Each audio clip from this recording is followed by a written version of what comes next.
They send billions. They fund schools. They bury loved ones. They rarely miss a holiday call. And yet, many Jamaicans living abroad feel like strangers in the land they have never stopped loving. One viewer said it plainly, "We are treated like tourists when we return home. Not as family, not as Jamaicans, just tourists." This isn't just commentary, it's heartbreak. And we're here to say, we hear you, and we agree. It's time to build something real. The boiling point.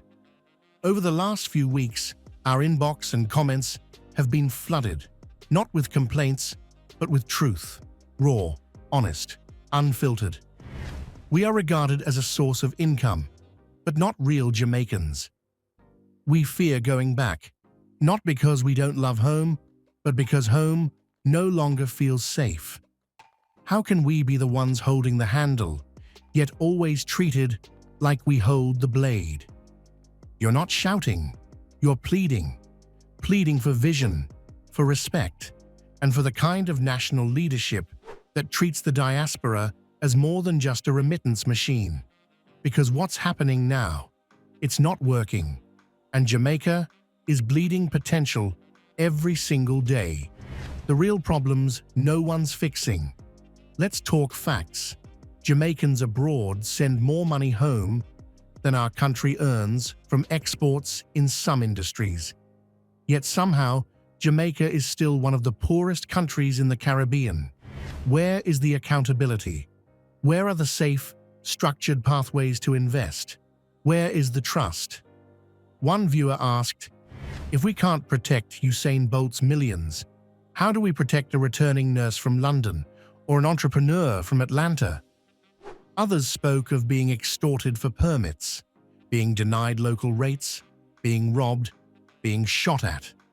And perhaps the most damning line we've read yet: "We don't fear Jamaica, we fear what Jamaica has become." This is about more than money. It's about betrayal, the illusion of engagement. Now let's address the elephant in the room. Diaspora conferences. They look good on paper. They feel good for a day. But these are feel-good, waste-of-time shows. Nothing changes when the cameras turn off. No structured investment platforms, no diaspora mentorship programs, no meaningful roles in national development bodies, just speeches, ribbons, and roundtables that lead nowhere. It's time to stop the charade. What real engagement looks like. Real engagement is not complicated. We've heard the solutions from you, our viewers. Give them books, not just money. Teach discipline, not dependence. Create diaspora-led investment funds like the Asian communities do. Let us return with purpose, not pity. Support the Jamaicans who stayed. Build from the inside out. Let's start there. We propose a new diaspora architecture built on transparent investment platforms, joint ventures between locals and diaspora entrepreneurs, a dedicated returnee support office, not buried in red tape, a reformed pricing structure so diaspora families aren't taxed like tourists, education partnerships, mentorship programs, and digital training hubs. But this cannot be government-led alone. It must be diaspora-led, community-based, and results-driven. No more red carpet fantasies. It's time for guerrilla vision, powered by unity, not handshakes. As one passionate viewer asked, "Where is all the brilliance the diaspora gained abroad? Why are we waiting for an invitation to help our own?" A national call to action. Here's the reality. Jamaica's future will not be written by politicians alone. It will be shaped by those who care enough to stay engaged, even after being ignored, disappointed, and disrespected.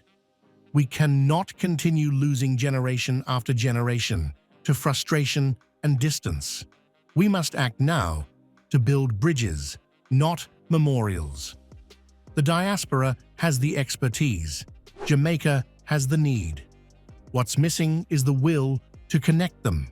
And if that will isn't coming from the top, then we build it from the ground up, together. We're calling on community groups abroad to organize into investment collectives, mentors to link with youth back home through virtual networks, diaspora professionals to create return strategies, not just dreams.